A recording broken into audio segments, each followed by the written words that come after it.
Ազգային բարերար Սամվել Կարապետյանը ևս մեկ ամիս կմնա անազատության մեջ։ Հակակոռուպցիոն դատարանի դատավոր Հայկ Դոլմազյանը 30 օրով երկարաձգել է Կարապետյանի կալանքի ժամկետը։ Դատարանը քննիչի միջնորդությունը բավարարել է մասնակի։ Կալանքի ժամկետը երկարաձգել է 30 օրով։ Կհիշեք, Սամվել Կարապետյանին մեղսագրվում է կոչերը, այն աբսուրդը, որի մասին բոլորս արդեն կարծում եմ տեղյակ ենք, պարզապես հարցազրույցի համար մեղադրանք առաջադրել եւ այն դիտարկել իբրև կոչ։ Այնուհետև մեղսագրվել էր տնտեսական բնույթի իբրև հանցանք եւ վերջերս մի քանի օր առաջ երրորդ դրվագն էր մեղսագրվել կրկին տնտեսական բնույթի, նույնիսկ քննչական կոմիտեն չհապաղեց, հայտարարություն տարածեց, որ դա վերաբերում է փողերի լվացմանը եւ այլն։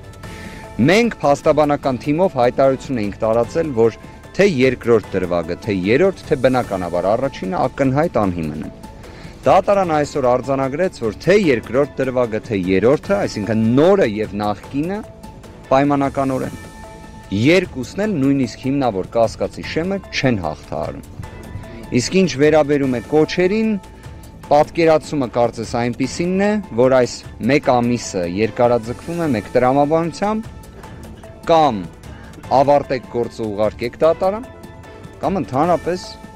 ավարտեք։ Արագածոտնի թեմի առաջնորդ Մկրտիչ եպիսկոպոս Պրոշյանը դատավոր Կարեն Ֆարխոյանի որոշմամբ կալանավորվել է 2 ամսով, լրագրողներին հայտնել է փաստաբան Երեմ Սարգսյանը։ Կալանավորման վերաբերյալ որոշումից բացի դատարանը կայացրել է նաև խիստ սահմանափակումներ տեսակցությունների մասով։ Փաստաբանի փոխանցմամբ դատարանը թույլատրել է միայն, որ Սրբազան հորը տեսակցի մայրը։ Արագածոտնի թեմի առաջնորդին մեղադրում են ընդդիմության հավաքներին մասնակցել հարկադրելու եւ 2021 թվականի ընտրությունների արդյունքների վրա ազդելու համար։ Փաստաբանները պատրաստվում են բողոքարկել կալանավորման վերաբերյալ դատարանի որոշումը, քանի որ մեղսագրվող ենթադրյալ արարքներից մեկը կատարման պահին հանցագործություն չի համարվել։ Մյուս մեղադրանքի վերաբերյալ էլ փաստաբանն ասել է, որ 54 քննիչից կազմված խումբը դատարանում չի կարողացել ցույց տալ, թե ինչ ձևով է Սրբազանը հարկադրել հոգեվորականներին մասնակցել հավաքներին։ Իրենք ասում են 2021 թվականին դու հարկադրել ես, որպեսի ընտրության մասնակցի եւ կոնկրետ անձի չընտրի, 2021 թվականին դա հանցագործություն չի եղել։ 2022 թվականի օրենսգրքով նոր վերածվել է հանցագործության։ Իսկ օրենքը պարզ է, եթե կոնկրետ արարքի կատարման ժամանակ դա հանցագործություն չի, ապագայի քրեականացումը չի կարող հետին ամսաթվով գնալ եւ դիտարկել։ Արագածոտնի թեմի առաջնորդարանում տեղի ունեցած լայնածավալ եւ աղմկահարույց խուզարկությունից հետո քննչական կոմիտեն լուսանկարներ էր տարածել, ակնարկելով հայտնաբերված գույքի անբնական ծագումը։ Տարածված կադրերում երևում են մեծ քանակությամբ գումար, ոսկյա եւ արծաթյա մեդալներ։ Այս լուսանկարներին անդրադարձել է փաստաբանը, բնական համարելով փողի արկայությունը եկեղեցական կառույցներում։ Նա պարզաբանել է, որ առաջնորդարանում միշտ էլ մեծ գումարներ են լինում, պայմանավորված եկեղեցու գործունեության եւ բազմաթիվ ծախսերի լուծման անհրաժեշտությամբ։ Գնացել են թեմում խուզարկություն են արել, բնականաբար գումարել կհայտնաբերեն, ասենք ինչ խնդիր է, որ գումար են հայտնաբերել, բայց քանի որ ամեն ինչ հիմնված է հենց այդ կեղծիքի վրա, որ տեսեք գումար կա, ինչ ասենք որ թեմի առաջնորդարանում գումար կա, պետքա չլիներ։ Այսինքն դա շատ բնական է, որ կա եւ պետքա լինի, որովհետեւ այն բազմաթիվ ծախսեր կա, որ ծախսերը պետքա հոգացվի։ Հիմա եթե կա, դա արդեն նշանակում է խնդիր է, բայց փորձում են անդադ չեղածտեղը տպավորություններ ստեղծել, որը արդեն կարծում եմ չի աշխատում։ Իրենք չնայած այդ հին տրամադրությունների մեջ են մնացել։ Շրջակա միջավայրի նախարարության երկու էկոպարեկ նախնական համաձայնությամբ մի շարք անձանցից կաշառք են ստացել եւ ցուցաբերել են անգործություն, հայտնել է հակակոռուպցիոն կոմիտեն։ Մասնավորապես 2025 թվականի ընթացքում էկոպարեկները ստացված կաշառքի դիմաց միջոցներ չեն ձեռնարկել կանխելու ապօրինի ծառայությունները, չեն արձանագրել դեպքերը եւ հաղորդում չեն ներկայացրել առերևույթ հանցանքի մասին։ Կաշառք ստանալու եւ պաշտոնեական լիազորությունները չարաշահելու համար երկու էկոպարեկներին մեղադրանք են ներկայացվել միանգամից 2 հոդվածով։ Լուծվում է, ո՞նց է լուծվում է դի։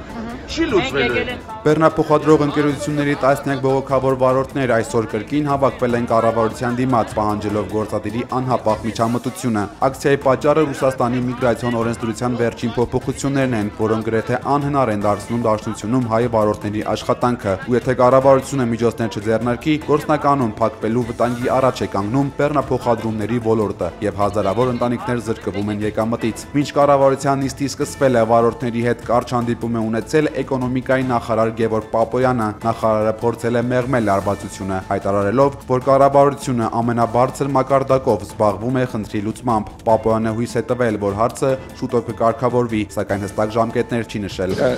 Բանի մասին է, չէ, 90 օրվա։ Ժողովուրդ ջան, ոչ միայն տեղյակ ենք, զբաղվում ենք։ Հիմա սրանից ավել այս պահին բան չասեմ, բայց ձեզնից շատ ենք այդ հարցով զբաղվում։ Հիմա որ մի երկու բան աշխատանքային մի երկու բան որ ավել ասեմ, կարող է այդ մեր գործին ձեր ու մեր գործը նույն գործն է, խանգարի։ Բայց հավատացեք, ամենաբարձր մակարդակով զբաղվում ենք այդ հարցում ԵԱՏՄ-ում։ Մինչև օրակարգին անցնելը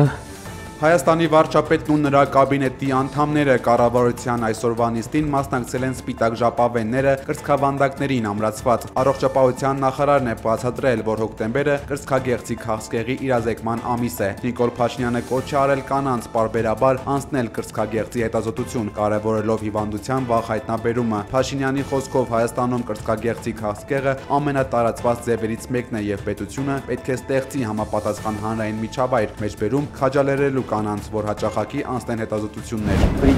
Ռուսաստանի անվտանգության դաշնային ծառայության ղեկավար Ալեքսանդր Բորտնիկովը հայտարարել է, որ Մեծ Բրիտանիան անուղղակի խառնվել է ռուս-ուկրաինական հակամարտությանը։ Բրիտանացիները սադրանքների միջոցով ուղղորդում են Բրյուսելին խուսափելու ուկրաինական հարցի խաղաղ կարգավորման գործընթացը, հայտնել է ծառայության ղեկավարը։ Նրա խոսքով Ռուսաստանում իրականացվող ահաբեկչական եւ դիվերսիոն գործողությունները կատարվում են Բրիտանիայի հատուկ ծառայությունների հովանավորությամբ։ Դաշնային անվտանգության ղեկավարը նաև նշել է, որ բրիտանական եւ ուկրաինական կողմերը պատրաստվում են դիվերսիոն գործողություններ թուրքական հոսք գազատարի վրա։ Պենտագոնի ղեկավար Փիթ Հեքսեթը կողմ է արտահայտվել ռուս-ուկրաինական հակամարտությունը վերջ տալուն։ Նա ընդգծել է, որ Եվրոընտանիքը օրեցօր ավելացնում է Ռուսաստանի սահմանափակումները, սակայն դրանք բավարար լուծում չեն։ Պետք է անհապաղ դադարեցնել պատերազմը, ասել է Հեքսեթը։ Ավելի վաղ նախագահ Դոնալդ Թրամփը Իսրայելի խորհրդարանում ասել էր, որ Գազայում հրադադարի պայմանավորվածությունից հետո կսկսի ավելի լուրջ զբաղվել ռուս-ուկրաինական հակամարտությունն ավարտելու հարցով։ Թրամփի խոսքով, եթե Ռուսաստանը չհամաձայնի, Ամերիկայի պատերազմի նախարարությունը Ուկրաինային փոքր քանակությամբ Թոմահավք հեռահար թևավոր հրթիռներ կտա։ Ծրագիրն արդեն մշակված է։ Բելուծաբանները նկատում են, եթե Թրամփը գնա այդ քայլին, այն կարող է դառնալ պատերազմի ամբողջ ընթացքում Ուկրաինային ցուցաբերած ամերիկյան ամենանշանակալի ռազմական աջակցությունը։